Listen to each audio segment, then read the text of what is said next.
Dan informasi lain, Saudara, opening ceremony Batik 2026 menjadi momentum Telkom memaparkan strategi bisnis, inovasi, dan penguatan infrastruktur digital.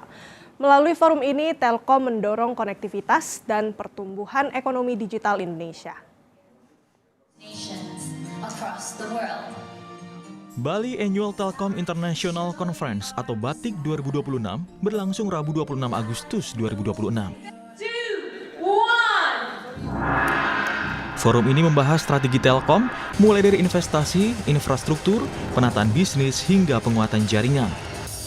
Telkom mengalokasikan sekitar 20% dari pendapatan yang diproyeksikan mencapai 150 triliun rupiah pada 2026 untuk capital expenditure. Investasi ini diharapkan untuk menangkap potensi ekonomi digital Indonesia yang diproyeksikan menembus 360 miliar dolar Amerika Serikat pada tahun 2030. Standar kami itu antara 18 sampai 20%. Nah, itu kira-kira tahun ini sekitar 19 sampai 20% dari total revenue. Ya, jadi kalau total revenue di lebih dari 150 triliun, jadi capex itu jadi hitung aja ya. Kalau capex revenue 20% itu kan ketahuan lah ya di berapa seperti itu. Nah, kemana uang itu akan digelontorkan atau akan dipakai? Ya tadi untuk membangun digital infrastruktur. Jadi sebagian itu untuk membangun cellular network di Telkomsel, sebagian digunakan untuk membangun fiber. Telkom juga menata struktur bisnis dengan menyesuaikan jumlah anak usaha dari 67 menjadi 19 perusahaan untuk meningkatkan efisiensi dan mempertajam fokus bisnis. Now, yang penting juga adalah delayering. Bagaimana kita carving out Infranexia, fase 1 tahun lalu sudah terjadi 50% kita pindahkan ke Infranexia itu di bulan Desember tahun lalu.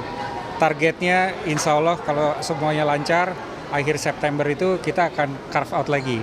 Setelah itu carve out berikutnya adalah enterprise yang targetnya juga dalam waktu dekat ini. Dan dengan demikian maka istilahnya strategic holding sudah terbentuk. Penguatan jaringan menjadi strategi berikutnya. Mitratel memproyeksikan tambahan 7 hingga 10.000 tower pada 2027 seiring perkembangan 5G dan perluasan jaringan ke wilayah 3T. Ini Batik adalah event yang sangat baik dan strategis buat Mitratel begitu ya. Karena Batik ini kan adalah event mempertemukan berbagai pihak gitu ya. Dan Mitratel merasa bahwa keikutsertaan Mitratel ini juga kita punya peluang untuk membangun kerjasama dengan berbagai pihak karena Mitratel sebagai salah satu provider terbesar dalam penyediaan tower ini juga dalam melaksanakan aktivitasnya, merunning bisnisnya juga melibatkan banyak pihak gitu ya. Melalui Batik 2026, Telkom menegaskan komitmen memperkuat investasi, memperluas konektivitas, dan menangkap peluang ekonomi digital demi memperkuat daya saing Indonesia. Putu Farah, Komang Suarbawa, Kompas TV Badung, Bali.